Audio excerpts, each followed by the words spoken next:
Бул тууралуу Чүй облустук ички иштер башкармалыгы кабарлады. Ага ылайык милицияга сабалып аймактык ооруканага жаткырылган 2 жашар бала тууралуу маалымат 3 февралда кечки саат 9 чамасында түшкөн. Бул факт райондук ички иштер бөлүмүндө кылмыштардын бирдиктүү реестрине катталып, тергөө иштери башталды. Тиешелүү экспертизалар дайындалды. Кыргызстанда буга чейин дагы тенесинен, жакын туугандарынан же бала багуучудан токмок жеп ооруканага түшкөн учурлар катталган.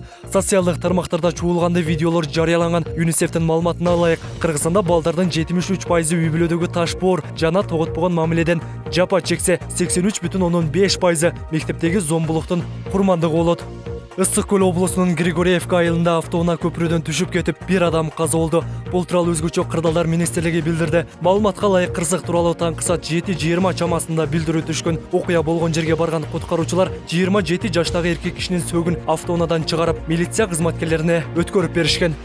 Мамлекеттик чыгыр аркылуу баңгизат алып өтүп турган каналдын ишине бөгөт коюлду. Үстүбүздөгү жылдын 3 февралында кыргызстандык жарандар жана Кара Буруу районунун Аманбаев айылындагы мамлекеттик чыгырадан баңгизат алып өтүп бараткан жеринен кармалган. Кармалгандардын бири мурда баңгизатын мыйзамсыз саткан үчүн кылмыш жоопкерчилигине тартылганы аныкталды. Текшерүү учурунда кылмышка шектүүнүн жанынан 12 килограммга жакын 3 дана өзгөчө жыты бар кочкул жашыл түстөгү заттар табылды. Бул факты кылмыш жаза кодексинин 282-беренесинин 2-бөлүмүндө каралган баңгизат каражаттарын, психотроп заттарды жана алардын аналогдорун сатып өткөрүү максатында мыйзам даярдоо деп катталды.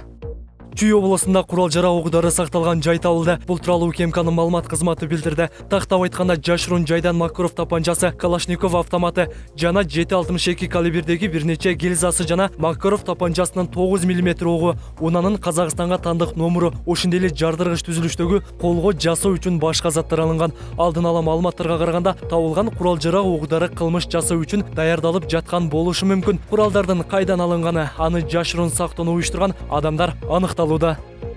Бишкек травматология жана ортопедия илим изилдөө борборунун ордуна жаңы түзүлгөн шаардык клиникалык тез жардам ооруканасынын жаңы директору болуп Гүлия Кожохматова жана башкы дарыгер болуп Дамир Дүйшүнов дайындалды. Аларды саламаттыкты сактоо министри Алымкадыр Бейшеналиев журналисттерге маалымат жыйын өткөрүп жатып тааныштырды. Азыр министрликтин өкүлдөрү барып жааматка директор менен башкы дарыгерди тааныштырат. Жумабеков өзүнүн тегерегинде топтоп алган тааныш туугандары менен кете берсин, деди министр. Бейшеналиев маалымат жыйында аталган Бишкек травматология жана ортопедия илим изилдөө борбору 7 жыл мурун белгилеп, анын директору болуп келген Сабырбек Жумабеков каалаганын кылып келгенин белгиледи. Эскерте кетсек, буга чейин саламаттыкты сактоо министрлиги Бишкек травматология жана ортопедия илим изилдөө борбору шаардык клиникалык тез жардам ооруканасы болуп кайра түзүлгөнүн кабарлаган. Көп өтпөй аталган борбордун жетекчиси профессор Сабырбек Жумабеков мындай өзгөртүүнүн зыяндан башка пайдасы жок экенин билдирген.